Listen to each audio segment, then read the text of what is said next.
Assalamualaikum warahmatullahi wabarakatuh. Waalaikumsalam warahmatullahi wabarakatuh. Alhamdulillah, rasa puji dan rasa syukur kita berikan kepada Allah Subhanahu wa Ta'ala, karena pada siang hari ini kita dapat berkumpul kembali di ruangan yang sederhana ini dalam rangka acara diseminasi budaya positif dari guru CGP Ibu Mega Eka Putri SPD. Dan rasa selawat beriring salam kita sampaikan kepada arwah junjungan kita, yakni Nabi besar Muhammad SAW, sehingga kita dapat merasakan nikmatnya dunia berilmu pendidikan seperti yang kita rasakan pada siang hari. Baiklah, yang sama-sama kita hormati Ibu Kepala Sekolah SDN 12 Sungai Lanse, Ibu-ibu Majelis Guru SDN 12 Sungai Lanse, dan rekan-rekan kita bersama di sini. Baiklah, acara ini kita buka dengan pembukaan acara yang sedang berlangsung. Kemudian ada kata arahan dari Ibu Kepala Sekolah.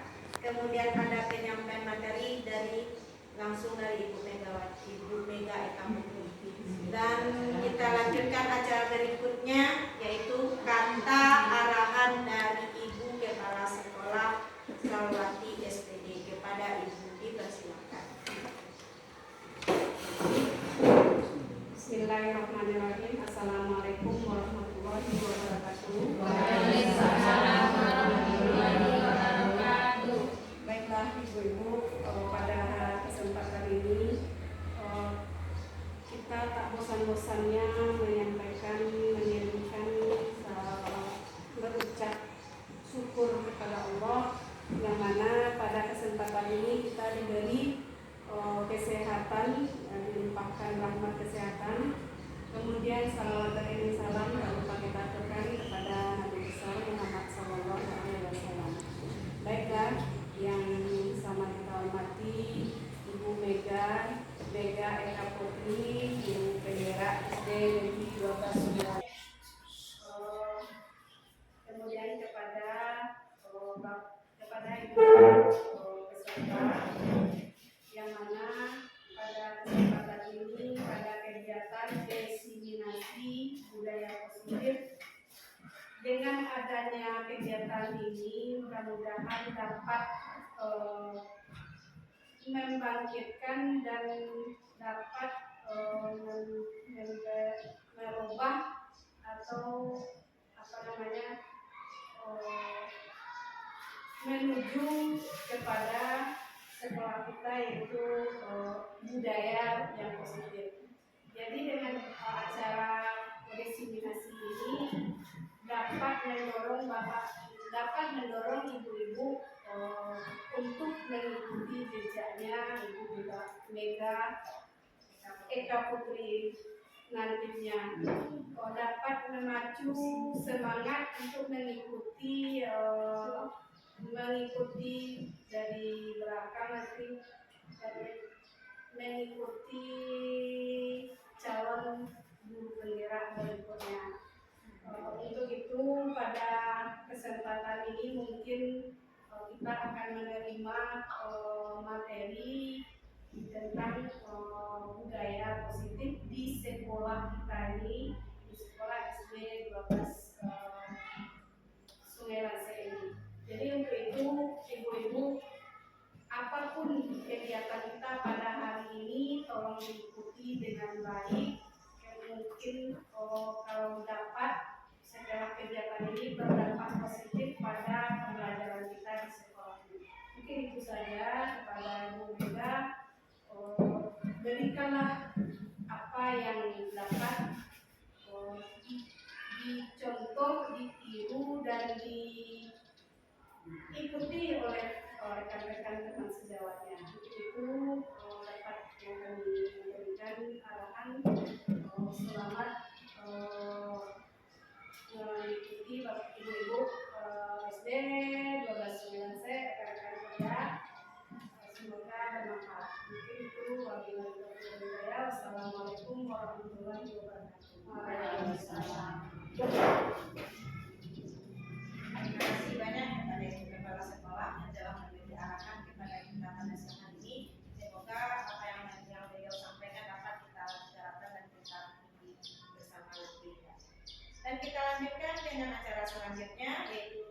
materi langsung dari Ibu guru penggerak kita, Ibu Mega Eka Putri, SPD. Kepada Ibu Mega dipersilakan. Assalamualaikum warahmatullahi wabarakatuh. Yang sama-sama kita hormati Ibu Kepala Sekolah SDN 12 Semelang C, yang sama-sama kita hormati Ibu-ibu rekan sejawat yang telah ikut dalam kegiatan kita siang ini. Pertama-tama marilah kita mengucapkan puji syukur kehadirat Allah Subhanahu wa taala yang telah melimpahkan rahmat dan karunia-Nya kepada kita semua, sehingga kita pada siang hari ini bisa berkumpul di dalam ruangan kita ini. Dan selawat dirangkaikan salam tidak lupa pula kita sampaikan kepada arwah Nabi besar kita, yakni Nabi Muhammad Sallallahu Alaihi Wasallam, yang telah membawa umat manusia dari alam kegelapan sampai ke alam yang terang-terang, sebagaimana yang kita rasakan pada saat sekarang ini. Baiklah, pada kesempatan ini kami akan menyampaikan materi tentang menyebarkan pemahaman, penerapan, dan pengalaman tentang budaya positif. Sebelumnya kita ketahui dulu, budaya positif yaitu berwujudan dari nilai-nilai atau keyakinan yang diterapkan di sekolah kita. Saat ini di sekolah pada umumnya masih banyak kita yang anak murid kita atau peserta didik kita yang melanggar peraturan. Dengan peraturan tersebut, bagi murid kita masih ada yang sebagai melanggar itu akan menjadi takut atau terkena emosinya atau mentalnya, sehingga untuk itu pada kesempatan ini kita akan menyampaikan tentang budaya positif. Nah, konsep inti tentang budaya positif ini yang pertama tentang perubahan paradigma belajar, kemudian tentang disiplin positif, nilai-nilai kebajikan, kebutuhan dasar manusia, motivasi perilaku manusia, posisi kontrol guru, keyakinan kelas, dan segitiga restitusi. Pembelajaran dengan paradigma baru yaitu merupakan pembelajaran yang dirancang berdasarkan prinsip berdiferensiasi. Sekarang kita karena akan memakai kurikulum merdeka, maka kita akan mengetahui prinsip berdiferensiasi. Nanti kita juga akan belajar tentang pembelajaran berdiferensiasi. Prinsip berdiferensiasi itu sehingga para peserta didik belajar sesuai dengan kebutuhannya berdasarkan tahap perkembangan psikologi modern untuk mewujudkan profil pelajar Pancasila. Sebagaimana kita ketahui, profil Pancasila, pelajar Pancasila itu terdiri dari beberapa elemen dasar. Yang pertama, beriman, bertakwa kepada Tuhan yang Maha Esa dan berakhlak mulia. Yang kedua, berkebinekaan global. Yang ketiga, bergotong royong. Yang keempat, kreatif. Yang kelima, bernalar kritis. Yang keenam, mandiri. Jadi tujuan akhir kita nanti adalah untuk membentuk peserta didik kita yang berkarakter sesuai dengan profil pelajar Pancasila. Nah, ada beberapa miskonsepsi tentang teori kontrol, di mana ilusi guru mengontrol murid. Yang kedua, ilusi bahwa semua penguatan positif efektif dan bermanfaat. Yang ketiga, ilusi bahwa kritik dan membuat rasa bersalah mampu menguatkan karakter. Yang keempat, ilusi bahwa orang dewasa berhak memaksa. Jadi ada beberapa miskonsepsi tentang teori kontrol. Nah, kemudian kita akan mengubah miskonsepsi kita yang tadi, mengubah paradigma stimulus respon ke pendekatan teori kontrol, di mana ada beberapa teori kontrol. Yang pertama, stimulus respon. Stimulus respon poin yang pertama yaitu realitas atau kebutuhan kita sama. Yang kedua, semua orang melihat hal yang sama.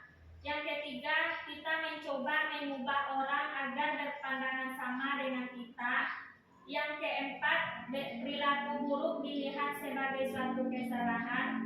Yang kelima, orang lain bisa mengontrol saya. Yang keenam, saya bisa mengontrol orang lain. Yang ketujuh, pemaksaan ada pada saat rujukan gagal. Yang kedelapan, model berpikir menang atau kalah. Setelah itu, tentang teori kontrol. Yang pertama, realitas atau kebutuhan kita berbeda. Jadi antara stimulus respon dengan teori kontrol itu dia akan berbeda. Yang kedua, setiap orang memiliki gambaran berbeda. Yang ketiga, kita berusaha memahami pandangan orang lain tentang dunia. Yang keempat, semua perilaku memiliki tujuan. Yang kelima, hanya Anda yang bisa mengontrol diri Anda. Yang keenam, Anda tidak bisa mengontrol orang lain.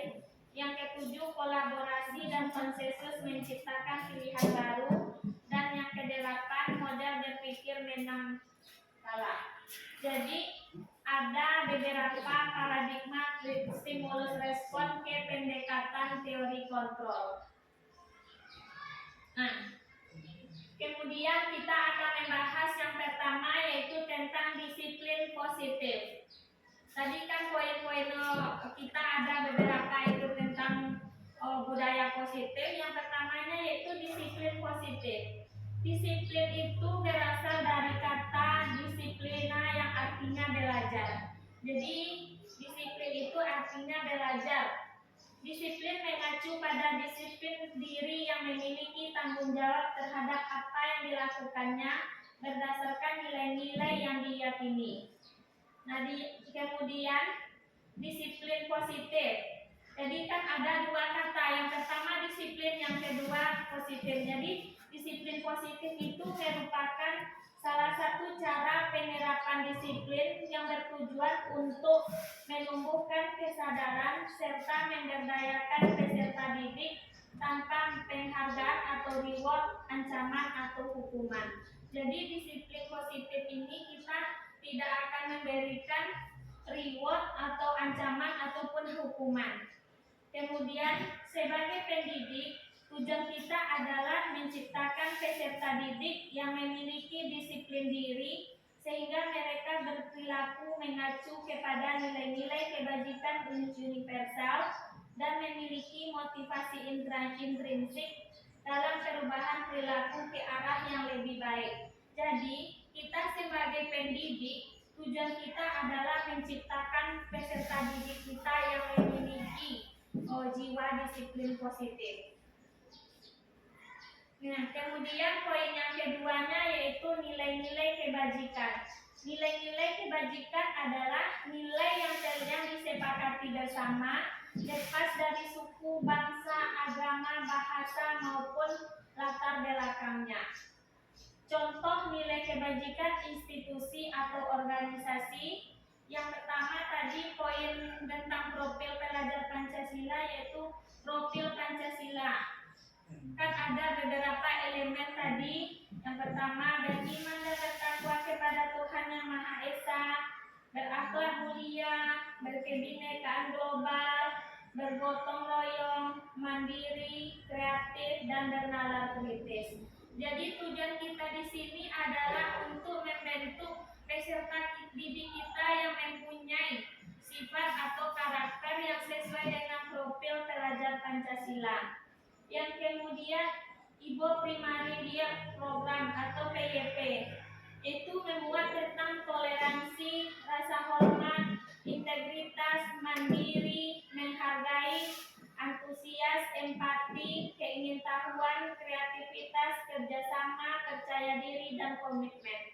Di sini kita juga akan membentuk peserta didik kita yang memiliki sikap toleransi terhadap sesamanya.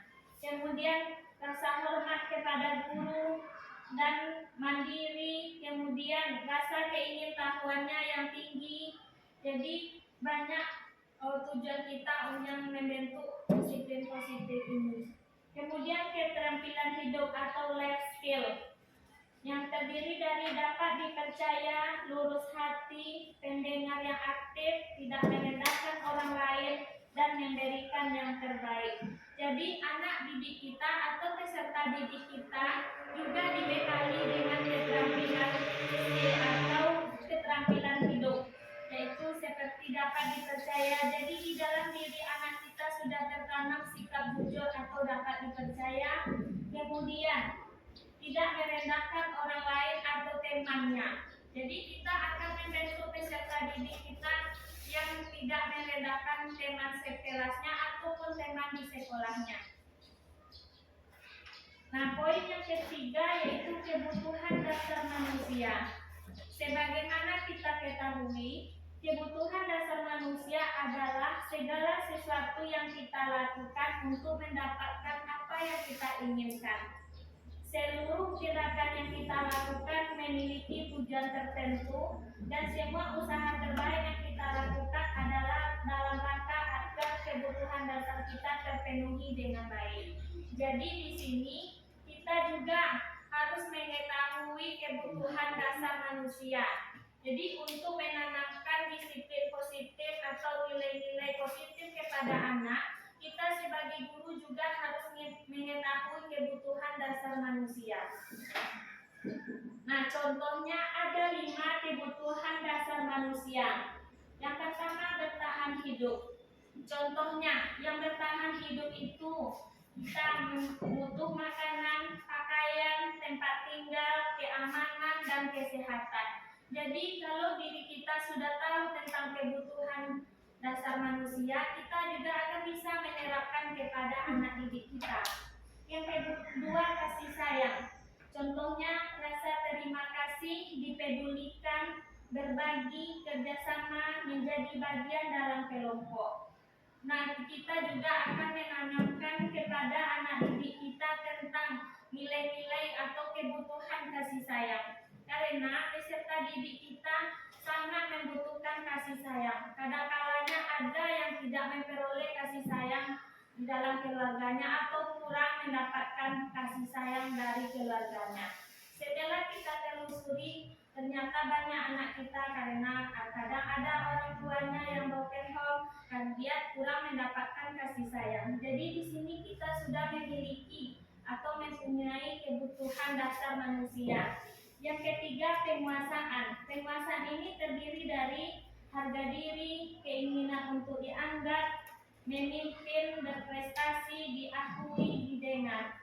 Jadi di dalam diri anak didik kita atau peserta didik kita juga harus menanamkan rasa harga diri, keinginan untuk dianggap, memimpin. Kemudian yang keempat, kebutuhan dasar manusia yaitu kebebasan. Jadi peserta didik kita itu juga memerlukan kebebasan. Contohnya mandiri, memiliki pilihan, mencoba hal baru, mampu mengendalikan arah dirinya. Jadi peserta didik kita juga kita arahkan untuk bersifat mandiri. Bisa dia menyesuaikan diri dengan temannya, agar dia juga bisa mencoba hal-hal baru. Yang kelima, kebutuhan dasar manusia yaitu kesenangan. Peserta didik kita juga butuh kesenangan.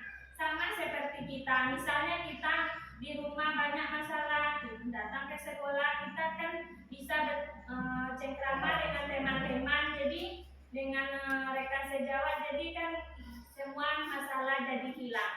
Jadi peserta didik kita juga butuh kesenangan, karena kadang di rumah dia sering kena marah oleh orang tuanya. Jadi di sekolah dia akan bercengkrama dengan temannya, maka dia juga butuh kesenangan, bermain, berhumor atau bersenda gurau. Nah, kemudian motivasi perilaku manusia. Motivasi perilaku manusia ini terdiri dari 2. Ada motivasi intrinsik, itu dari dalam dirinya. Kemudian motivasi ekstrinsik, yaitu yang berasal dari luar dirinya. Contohnya motivasi intrinsik, yaitu untuk menjadikan orang yang mereka inginkan dan menghargai diri sendiri dengan nilai-nilai yang mereka percaya. Yang kedua, untuk mendapatkan imbalan atau penghargaan dari orang lain. Dan selanjutnya untuk menghindari ketidaknyamanan hukum. Nah, di sini juga kita akan mengetahui tentang ada hukuman, ada konsekuensi, dan ada restitusi. Mungkin rekan-rekan teman sejawat masih ada yang ragu atau kurang membedakan mana yang termasuk hukuman, mana konsekuensi dan restitusi. Sebelumnya kita ketahui dulu yang hukuman. Hukuman itu tidak terencana atau tiba-tiba. Murid tidak tahu apa yang akan terjadi atau tidak dilibatkan. Kemudian bersifat satu arah. Yang selanjutnya berupa hukuman fisik atau psikis. Jadi hukuman ini kita berikan kepada anak kan bersifat satu arah, kita yang memberikan hukuman. Itu pengertian hukuman. Kemudian konsekuensi. Konsekuensi itu terencana, sedangkan hukuman tadi kan secara tiba-tiba kita yang memberikan hukuman. Kalau konsekuensi, dia terencana atau disepakati sesuai peraturan. Konsekuensi ini murid dibuat juga tidak nyaman. Nah, sikap guru selalu memonitor murid. Kemudian restitusi. Restitusi adalah proses menciptakan kondisi bagi murid untuk memperbaiki kesalahannya. Proses kolaborasi yang mengajarkan murid untuk mencari solusi sendiri. Jadi, dari yang ketiga ini, yang sebaiknya kita lakukan adalah restitusi. Restitusi ini kita tidak langsung memberikan hukuman kepada anak. Kita tanya, mengapa anak tersebut melanggar, apa penyebabnya? Tidak langsung saja, misalnya contohnya kita sering melakukan seperti itu. Misalnya hari Senin, anak kita terlambat atau tidak memakai perlengkapan untuk upacara. Kita kan langsung memisahkan dengan temannya lengkap. Sebenarnya itu kita sudah salah kalau menurut sebenarnya. Kita akan tanya dulu apa penyebabnya dia tidak membawa kelengkapan untuk upacara. Kalau kita selama ini kan dia seperti itu, nah ibu-ibu, bapak, langsung kita pisahkan, langsung dia tidak lengkap pisahkan, langsung seperti itu. Sebenarnya kita tanya apa penyebab dia seperti itu. Kemudian kita tanyakan juga ke anak, kira-kira itu melakukan melanggar apa tidak? Kita tanya, kita buat kesepakatan dengan anak apa yang akan dilakukan selanjutnya. Dan selanjutnya ini 5 posisi kontrol guru. Nah, ini yang sering kita lakukan. Kira-kira dan antara yang 5 ini mana yang sering kita lakukan?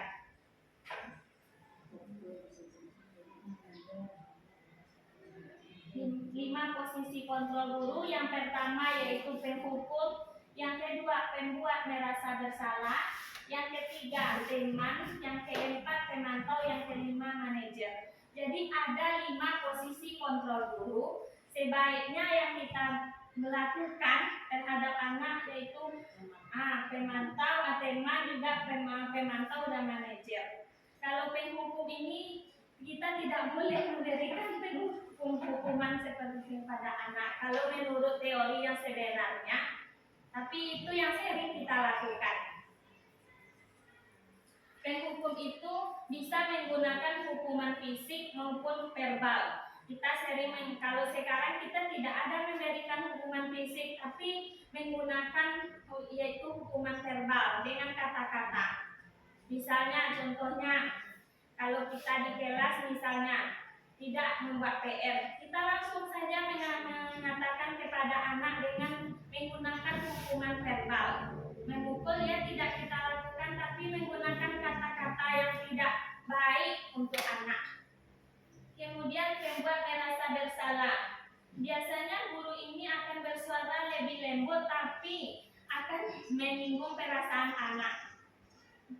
Yang ketiga sebagai teman. Guru di posisi teman ini menggunakan hubungan baik dan humor untuk mempengaruhi anak. Dia akan melalui humor atau candaan. Contohnya, ayolah bantu nak, seperti itu kalau kita sebagai tema kita ajak anak tersebut.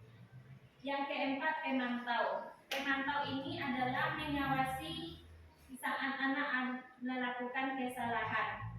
Nah, kemudian yang kelima, manajer. Manajer ini posisi di mana guru berbuat sesuatu bersama murid atau peserta didik, mempersilakan murid mempertanggungjawabkan perilakunya, mendukung murid agar dapat menemukan solusi atau permasalahannya sendiri. Contohnya, di kelas kita kan ada waktu atau ajaran baru atau awal semester, kita kan ada membuat kesepakatan kelas atau keyakinan kelas dengan anak-anak kita. Nanti kalau anak kita melanggar, kita tanya apakah ini melanggar keyakinan kelas yang kita buat. Anak kita kan sudah tahu apa-apa saja keyakinan kelas kita. Kalau seandainya iya melanggar kata anak kita, kira-kira apa yang akan kita lakukan yang terbaiknya? Ini ada contohnya penerapan 5 posisi kontrol guru tadi. Yang kasusnya siswa tidak memakai atribut saat upacara bendera. Ini contohnya sering kita lakukan, tapi kita tidak 1 jam hormat bendera, atau kita juga melakukan hukuman misalnya memilih sampah. Kan ada ini contoh yang sebagai penghukum hormat pada bendera 1 jam. Itu kan kita di sini kan tidak ada yang hormat bendera 1 jam. Paling lama kira-kira kadang 5 menit itu udah lama bagi anak.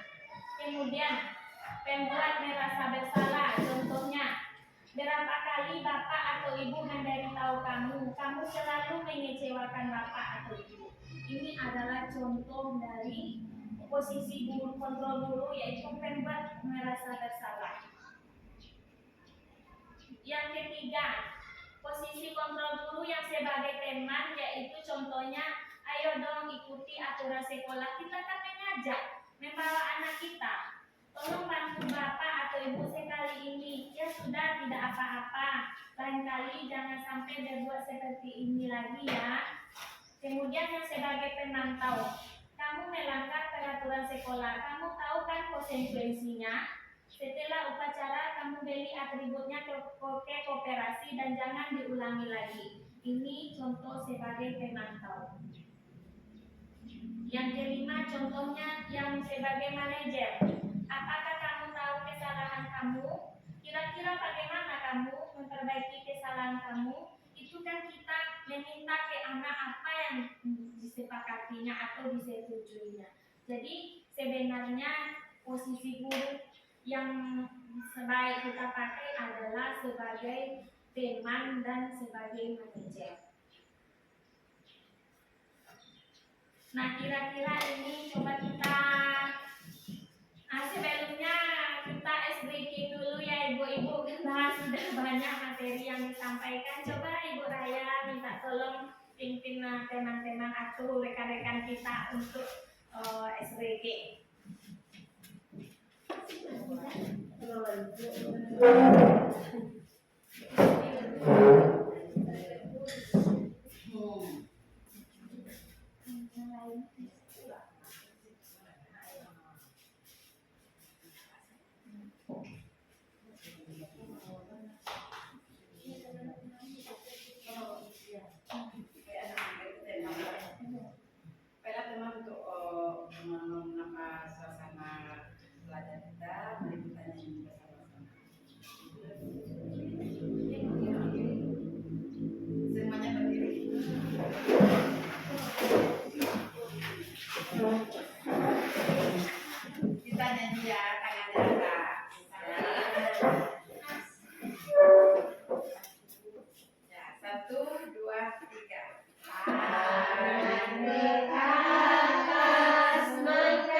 Semangat ya.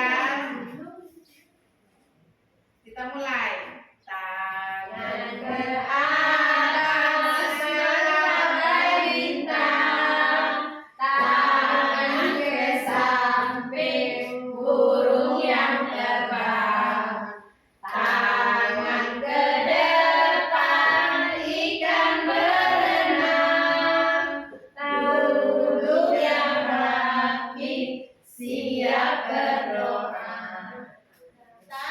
Putar-putar tangan diputar, lunggu-lunggu tangan digulung, ulang melingkar di pagar bundar, kanan kiri atas bawah siap berdoa.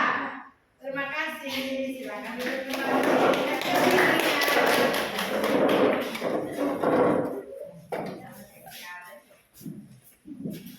Nah, di sini kita akan membahas bersama-sama. Tadi kan kita sudah mendengarkan penjelasan tentang 5 posisi kontrol guru. Sudah dijelaskan juga contohnya. Sekarang posisi kontrol apakah aku? Saya kecewa sekali dengan kamu. Kira-kira posisi kontrol apa yang kalimat seperti ini?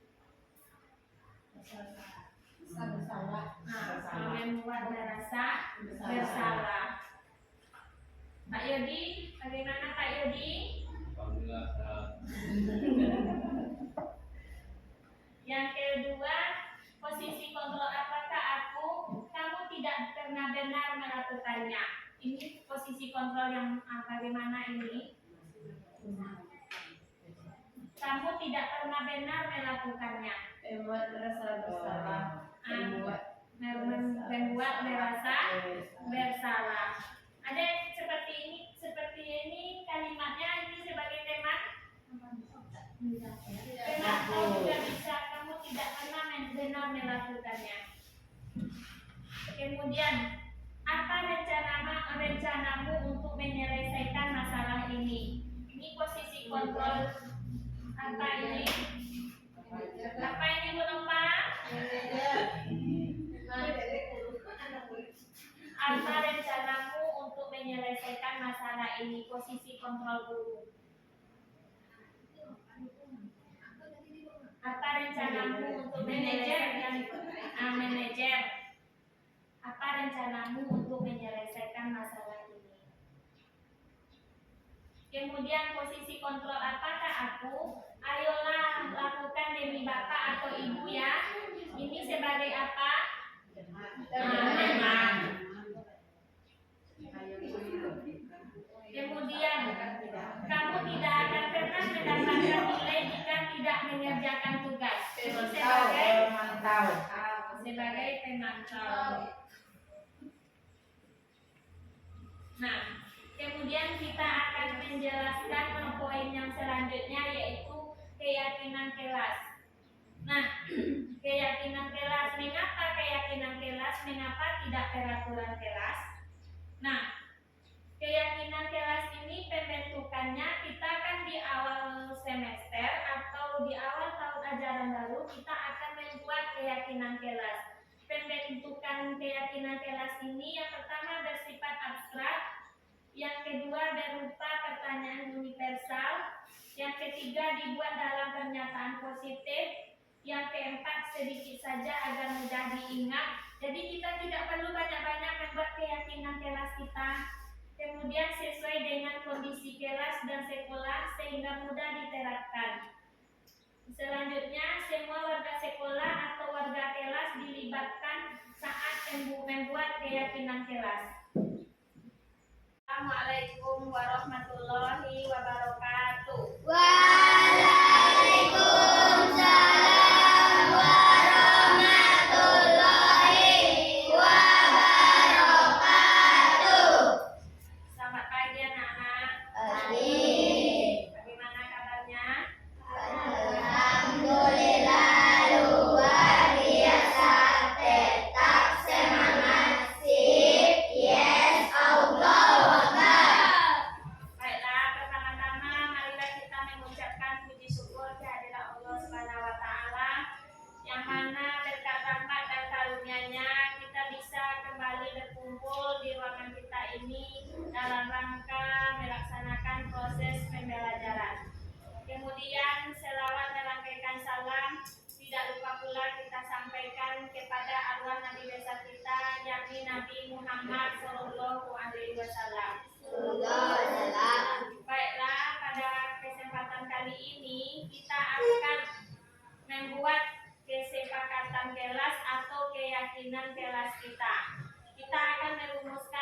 keyakinan kelas kita.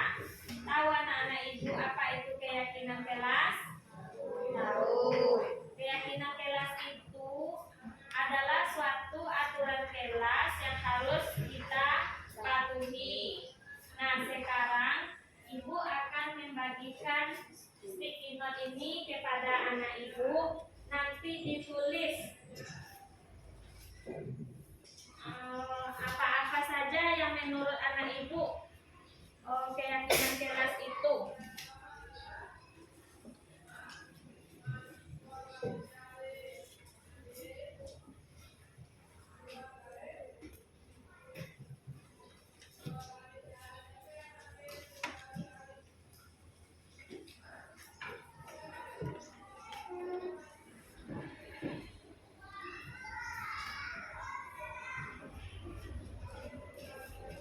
Sekarang silakan ditulis apa keyakinan kelas itu menurut anak-anak ibu. Nanti baru kita sepakati. Sekarang menurut pendapatnya masing-masing dulu. Tulis apa-apa saja yang termasuk keyakinan kelasnya. Nanti setelah ditulis, anak ibu tempelkan di papan tulis ini.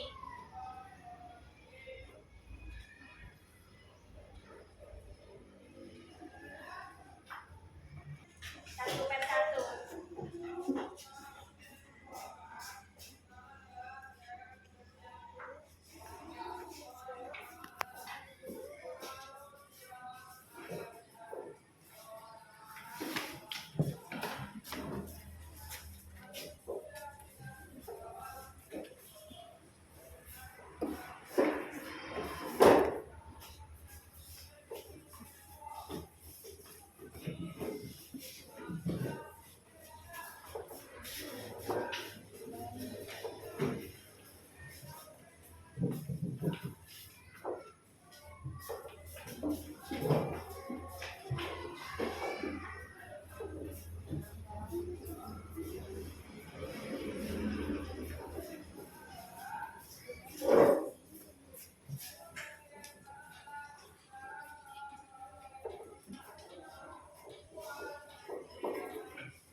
Udah semuanya, Nak? Sudah mengumpulkan semuanya ke depan? Siapa yang bisa membacakan? Coba Vio, bacakan ke depan dulu Vio. Yang lain anak ibu dengarkan, nanti kita sepakati apa-apa saja keyakinan kelas kita. Keyakinan kelas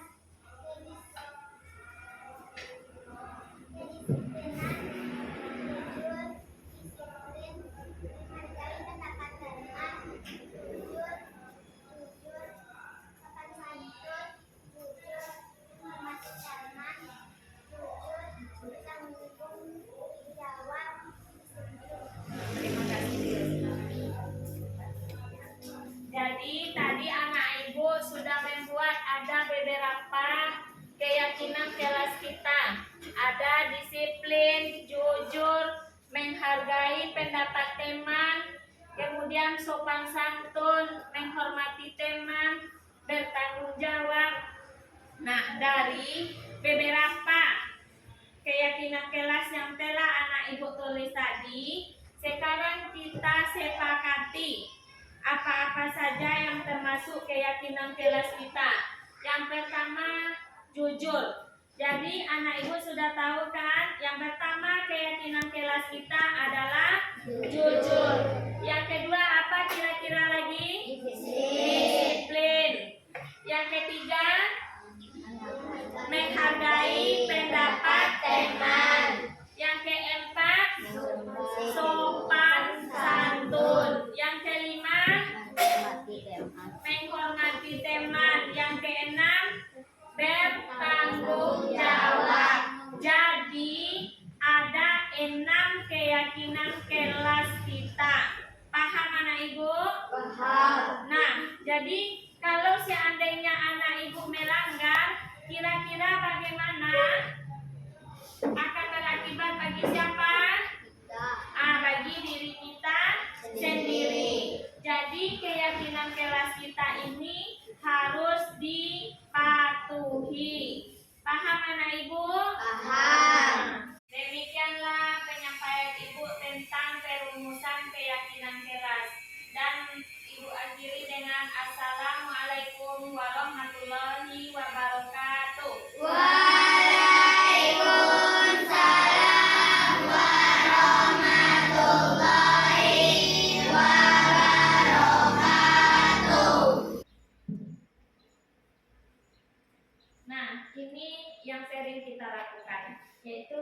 segitiga restitusi. Segitiga restitusi adalah suatu proses dialog yang dijalankan oleh guru agar dapat menghasilkan murid yang mandiri dan bertanggung jawab. Kalau ada anak kita yang melanggar, kita akan menyelesaikannya menggunakan segitiga restitusi. Tahap segitiga restitusi yang pertama, validasi tindakan yang salah, menstabilkan identitas. Yang kedua, validasi tindakan yang salah. Yang ketiga, menanyakan keyakinan kelas. Jadi yang pertama, menstabilkan identitas. Yang kedua, validasi tindakan yang salah. Yang ketiga, menanyakan keyakinan kelas. Menstabilkan identitas. Menstabilkan identitas berdasarkan prinsip membuat kesalahan adalah bagian dari proses pembelajaran, di mana pada saat menstabilkan identitas itu berbuat salah itu wajar.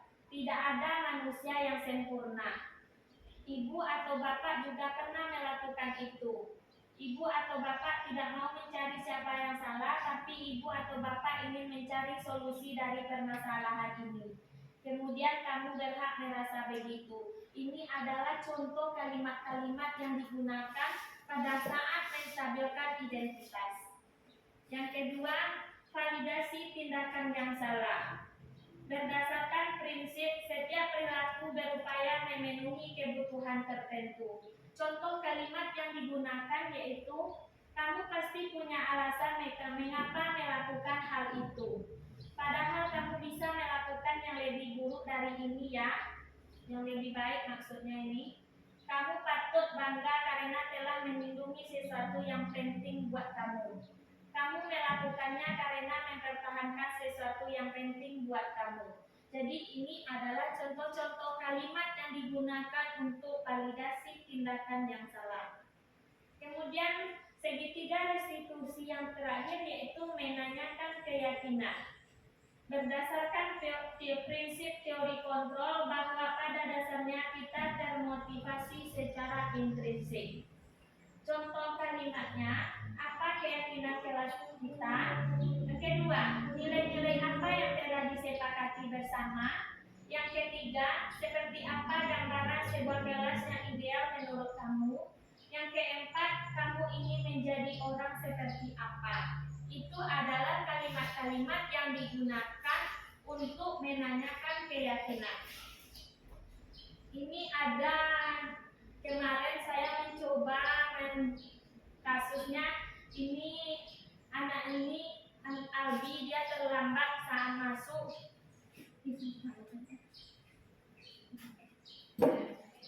Ini adalah kasusnya Albi dia terlambat saat jam pelajaran matematika. Kadang kan kita tanya alasannya mengapa dia terlambat. Ini adalah sebuah contoh atau pernah saya cobakan di kelas. Ini adalah contoh segitiga restitusi. Iya Bu, tadi saya terlambat. Begini dalam itu hampir dilakukan oleh setiap murid termasuk dengan anaknya. Kamu juga pernah terlambat. Iya Bu, kemarin saya paling juga terlambat. Setiap kesalahan pasti ada alasannya. Kira-kira apa alasan Abi kenapa bisa terlambat? Saya tadi sarapan warung. Nah, dari kesalahan yang Abi lakukan itu, nilai keyakinan kelas kita ada tidak? Iya Bu, ada yang saya lakukan. Keyakinan kelas apa itu? Disiplin untuk belajar waktu. Nah, sekarang coba Abi pikirkan kira-kira disiplin masih kurang berapa menit? Saya kira yang sekali. Baik, kalau itu Abi anggap apa yang Abi lakukan ke depannya supaya kita terlambat lagi. Saya akan sarapan lebih awal dari rumah agar saya makan pada saat. Abi janji ya kalau Abi akan memperbaiki sekarang Abi akan menjadi orang yang lebih apa ke depannya. Saya akan jadi orang yang lebih baik, disiplin dan bertanggung jawab.